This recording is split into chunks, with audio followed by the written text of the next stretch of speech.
नमस्कार दोस्तों, आज हम लोग बात करने वाले हैं एनआरए के बारे में। एनआरए और सीईटी जो मोस्ट प्रोबेबली है, जिसका डिस्कशन 2020 में शुरू हो गया है, आजकल न्यूज़ में है कि वो 2021 से इंडिया में सेंट्रल गवर्नमेंट और स्टेट गवर्नमेंट के एग्ज़ाम्स के लिए लागू हो जाएगी। ठीक है, यही माना जा रहा है कि जो एनआरए है वो लागू हो जाएगा। अपना एक टेस्ट लाएगा, एक सिंगल टेस्ट लाएगा। सीईटी, इसके बारे में हम पूरे डिस्क्रिप्शन में जानते हैं कि क्यों, क्या, कैसे होगा, कहाँ होगा। ठीक है, तो वीडियो में अंत तक बने रहिएगा। मैं आपको बाकायदा ड्रॉ करके पैटर्न बताऊंगी कि हर एक जो एग्ज़ाम है उसका पैटर्न अगर होगा कैसे। ये देखिए क्या है ये।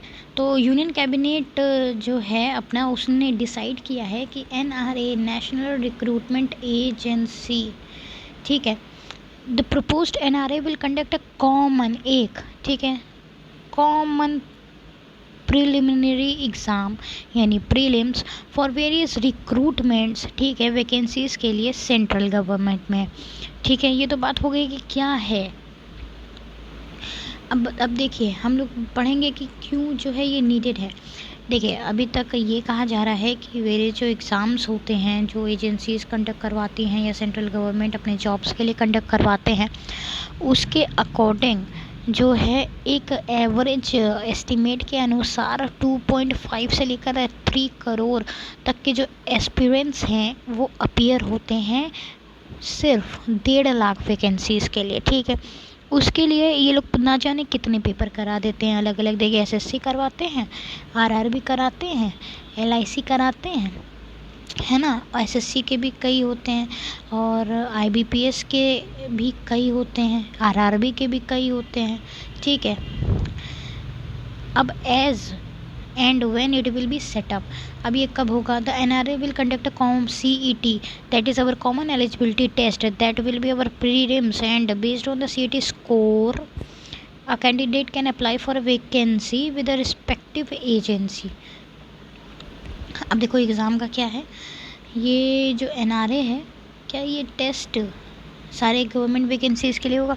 Initially it will organize a set to screen shortlist candidates of group B and C, ठीक है, that is non technical post which are not being conducted by the SSC, ठीक है, रेलवेज, एसएससी एंड आईबीपीएस। ठीक है, कहा कि इनके, ठीक, इसमें मैं एक नाम और जोड़ रही हूँ, आरआरबी। ठीक है, इसमें नहीं लिखा है।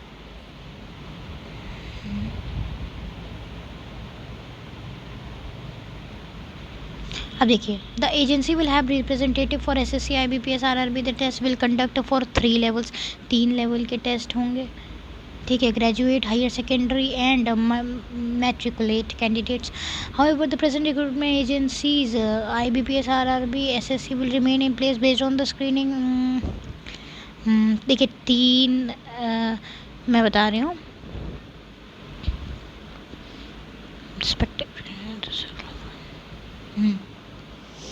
तो इस स्लाइड से आपको 2 बातें पता चली कि ये जो टेस्ट है वो सबसे लोअर ग्रेड 10th के लिए भी होगा, 12th वाले भी दे सकेंगे, और जो ग्रेजुएशन कर चुके हैं वो भी दे चुकेंगे।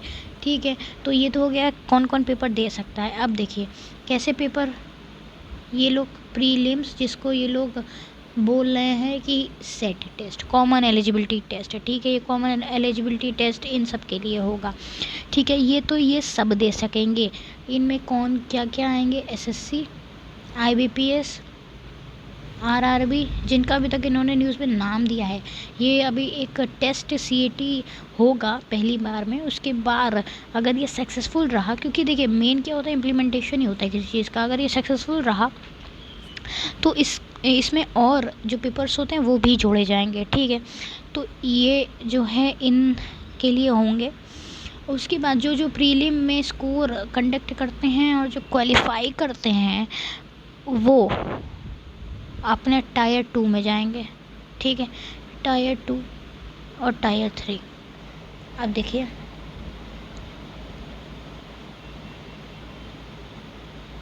अब मैं आपको बिल्कुल बेसिक से बताती हूँ कि पेपर होगा कैसे, अगर आप कंफ्यूज हैं। बिल्कुल ज़ीरो लेवल से लेकर अंत तक का मैं बताने वाली हूँ, ध्यान से देखिएगा। सपोज़ कीजिए हम 3 पेपर करा रहे हैं, IBPS, SSC, RRB, ठीक है। हम ये 3 पेपर करा रहे हैं। तो देखिए तीनों के लिए 3 स्टेज होती हैं, हमने पढ़ा है 3 स्टेज होती हैं, प्रीलिम, मेंस, ठीक है। अब उसके बाद अपना इंटरव्यू, GDs, आप इन सबको आपस में ले लें, ठीक है। अब देखो प्रीलिम जो है वो तीनों के लिए एक होगा, दैट इज़ सेट, ठीक है। तीनों के लिए प्रीलिम एक होगा, सेट के थ्रू होगा। अब सेट में क्या होगा कि आपको 100 में से या जो भी क्राइटेरिया ये लोग सेट करते हैं, हम लोग 100 लेके चलते हैं, 100 में से ये स्कोर देंगे, ठीक है, स्कोर देंगे। और एक स्कोर आने के बाद ये जो अपना अलग अलग एजेंसीज़ हैं, ऑर्गेनाइजेशंस हैं, वो लोग एक एक स्लॉट सेट कर लेंगे। जैसे मैं कहूँ सबसे ग्रेड A SSC ले लेते हैं, ग्रेड B IBPS ले लेते हैं, फिर तीसरे नंबर पे कोई RRB चुनना चाहेगा, ठीक है, तीनों में से। अब देखो SSC कहेगा फॉर सपोज कि हम उन्हीं को लेंगे जिनका स्कोर 100 और 80 के स्केल में होगा, ठीक है। IBPS कहेगा हम उसको लेंगे भाई जिसका स्कोर 60 से लेके 100 के स्कोर में जितने लोग ने IBPS कहेगा जितने लोग ने इसमें स्कोर किया है वो सब हमारा पेपर भर सकते हैं। SSC कहेगा जिसने इतने में स्कोर किया है वो सब हमारा भर सकते हैं। RRB कहेगा कि हम जो है 50 से लेके 100 वालों को एंट्री देंगे, ठीक है। 50 से लेके 100 वालों को, मतलब जिन्हें 50 से 100 में स्कोर किया होगा वो RRB भर सकते हैं। तो अगर आप कहेंगे कि अगर जो है आपने 90 स्कोर किया है तो आप तीनों भर सकते हैं। अगर आपने 75 स्कोर किया है तो SSC नहीं भर सकते हैं, क्योंकि SSC में 80 चाहिए, ठीक है। आप क्या भरेंगे फिर? आप भरेंगे IBPS और RRB भर सकते हैं, ठीक है। अब देखो, अब प्रीलिम हो गया, ठीक है, यहाँ से एंट्री मिल गई, ठीक। अब हम आते हैं मेंस पे। अब आप जिस बैंक में भरते हो आपको वहाँ पे मेंस का पेपर देना होगा। मेंस का पेपर तीनों के लिए कॉमन नहीं होगा। ये मेंस और से टायर 1 और टायर 3 वाला राउंड इन लोगों को जो है इंडिपेंडेंस दे देंगे कि आप लोग अपने हिसाब से डिज़ाइन करवाएं अपने इंडिविजुअल पैटर्न्स पे, ठीक है। तो IBPS ये भी कह सकता है कि हम जो है लॉजिकल रीजनिंग, एप्टीट्यूड और GA लेंगे। वहीं पे SSC कह सकते हैं हम GS, लॉजिकल, मैथ्स लेंगे, ठीक है। तो यहाँ पे मेंस में ये सब डिवीज़न हो सकता है अपने स्केल पे, ठीक है। Same goes with the RRB also, है ना, ठीक है। अब वैसे ही इंटरव्यू होगा, जिसको जैसे IBPS ने कहा हम इंटरव्यू GD दोनों करवाएंगे, SSC ने कहा कि हम इंटरव्यू GD दोनों करवाएंगे, लेकिन RRB कहता है कि ठीक है हम जो है अपने क्लर्क के लिए सिविल क्लर्क के लिए कुछ नहीं रखेंगे, डायरेक्ट एंट्रेंस हो जाएगा जो मेंस क्वालिफाई करेंगे, और जो PO है उसके लिए हम इंटरव्यू रख देंगे, ठीक है। तो ऐसे पैटर्न सेट होगा। अब देखते हैं कि स्कोर का क्या सीन है। स्कोर का, हाँ, how long will the set score be valid. तो score of the candidate will be valid for a period of 3 साल। एक बार जो आप सेट दे दिए उसके बाद आपका स्कोर पूरे 3 साल वैलिड रहेगा। अब आप कहें कि हम 2020 में दिए हमारा 70 नंबर आया, हम 2021 में देना चाह रहे हैं तो हमारा 80 आ जाएगा, तो इन दोनों में से कौन सा लिया जाएगा? तो ऑब्वियसली जो ज़्यादा है वो लिया जाएगा। From the date of declaration of the result the best of the valid score, the best of the valid scores, यही बताया मैंने, shall be deemed to the current score of the candidate. Well there will be no restriction on the number of attempts, no restrictions, right, to be taken by the candidate to appear in the set will subject to the upper age limit. However, the relaxation in the upper age limit वही है जो अपना reservation policy, जो मुझे तो बिल्कुल नहीं पसंद है, उसके हिसाब से जो OB ये जो कास्ट हैं उसको जो है एक रिलैक्सेशन दिया जाएगा। जैसे जनरल में रख देंगे कि 30 के ऊपर और कोई नहीं देगा, लेकिन इन सब में बोल दिया जाएगा कि 35 तक आप लोग दे सकते हैं, है ना।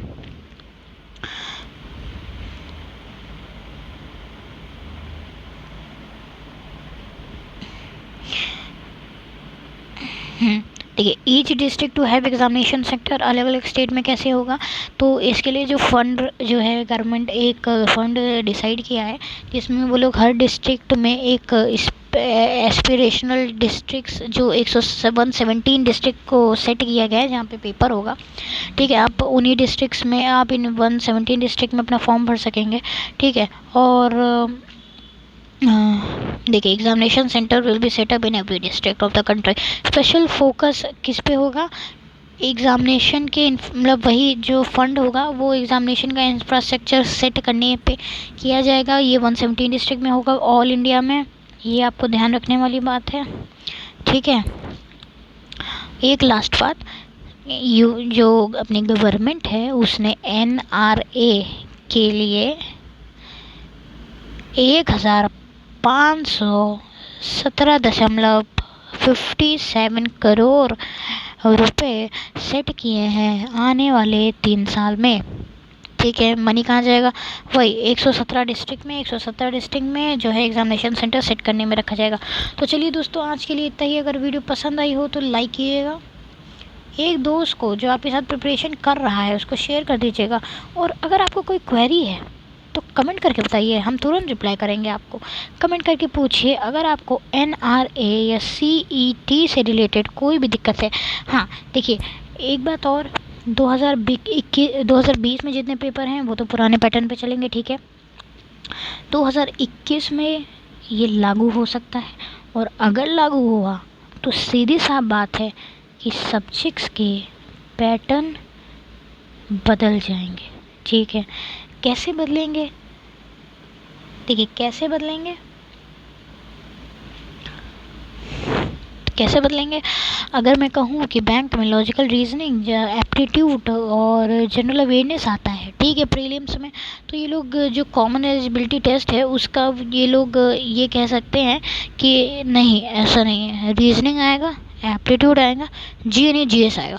तो सब्जेक्ट भी ये लोग चेंज कर सकते हैं प्रीलिम्स के लिए, कोई भरोसा नहीं है।